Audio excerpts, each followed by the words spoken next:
Hello everybody. So a mistake I see all the time, especially with people who are running cold email in-house or even with other agencies, is that they're trying to build a perfect reputation through warm-up. Instead of building human-like patterns, they're trying to build the perfect reputation. 100% response rates in warm-up, 100% mark is important, and that's exactly what gets you in trouble. I'm Andreas from Ampelink. In 2025, we ran cold email for over 50 different partners, and today I'm going to show you exactly how we set up warm-up in 2026 for every single one of them, including the settings, the scenarios, and the mistakes to avoid so you can launch your campaigns with maximum deliverability from day one.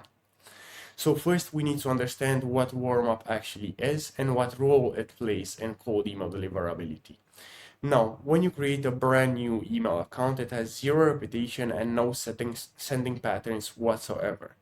Email providers like Google and Outlook have no history on it, so the moment you start sending at volume to prospects without warm-up, they instantly get suspicious and your emails will go to spam. Now, warm-up fixes that. It sends emails from your account automatically, generates opens, replies, marks them as important, and over time, the goal here is to build your sender reputation so that when you do start sending real campaigns, providers already trust your domain and your inbox. Here, we do not aim for warm up and our sending reputation to look perfect. We aim for warm up to be as human like as possible. It's as simple as that. Our normal human sending emails will not have 100% of his emails opened and marked as important and responded to. So let's quickly get into the settings we actually use after connecting an email account to Instantly. So the first thing we actually want to do after connecting our email accounts to Instantly is go to the email accounts section and click on one of our accounts and go directly to settings, where first thing we have the sender name. Here we easily fill in our first name, our last name. We can also tag and group our emails in the warm-up period if you want to easily access one part of your infrastructure. And for the campaign settings themselves, for the moment, we don't have to fill anything in because we will not be sending out to prospects. We will just be doing warm up. Now, the first thing we actually want to do here is enable the custom domain tracking. And for this, to easily implement this on your own, I made a step-by-step guide for you guys. If you want the complete documentation and guidelines to easily implement this, fill out the simple form in the description and I will send it to your email address, or simply connect with me on LinkedIn and DM me the warm-up and I'll have it sent over to you. Now, moving on to the actual warm-up settings. I usually leave the warm-up filter tag as a default. This doesn't really matter that much. And what actually matters is the increase per day, the daily warm-up limit, and the reply rate.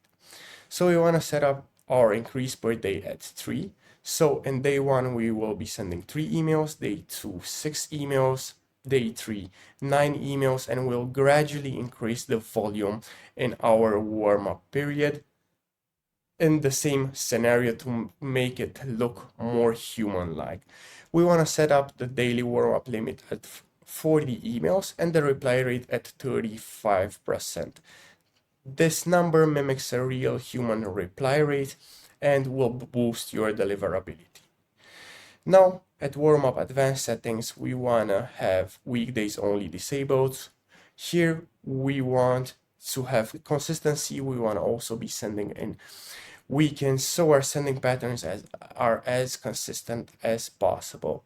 Read emulation will boost your deliverability a lot, and we want to have it enabled, especially in 2026, and the warm custom domain tracking, of course, also enabled. Now, human looking warm-up settings will be open rate. I always set it between 70 and 80. The spam protection, we always want to have it at 100. And the mark is important, we want to set it to 50. Now, this is how a healthy warm-up should look like. In day 1, we send 3 emails, then 6, then 9. And today we will send out 12 emails in total. No emails landed in spam, and we want to do it until we consistently send 40 emails a day without going to spam for 2-3 days. And another general guideline would be we want all our accounts to have a health score of above 97% before sending out to prospects. Now, one last thing to keep in mind that is crucial for maintaining high deliverability. But before we get into that, if you found this video helpful, subscribing is completely optional but highly encouraged. And just to make things clear, this video is taking you exactly from step 1 after connecting your accounts to Instantly to the final step when the warm-up is actually finished. Stay tuned for my next video where I will show you exactly how to transition from the end of the warm-up period to sending to actual real prospects without triggering spam filters, so your account stays healthy on the long term as well. Now, once you're done warming up and you start sending out to prospects, do not think of warm-up and campaigns as two separate things. Think of them as one combined sending pattern. Email providers are looking at your overall behavior, so the performance you're generating through warm-up, the open rates, the reply rates, the mark is important, combined with the real results you're getting from your campaigns, all of that needs to tell a consistent human-like story. That's exactly, for an example, why we adjust warm-up settings depending on how our campaigns are performing. If your campaign replies are low, you compensate with warm-up. If they are strong, you can send more emails to actual prospects. The goal is that your total sending patterns always look like what you've built your reputation on. Never a sudden spike, never a perfect score. Always keep it human. Hope this helps, and stay tuned for the next video where I will show you exactly how to do this.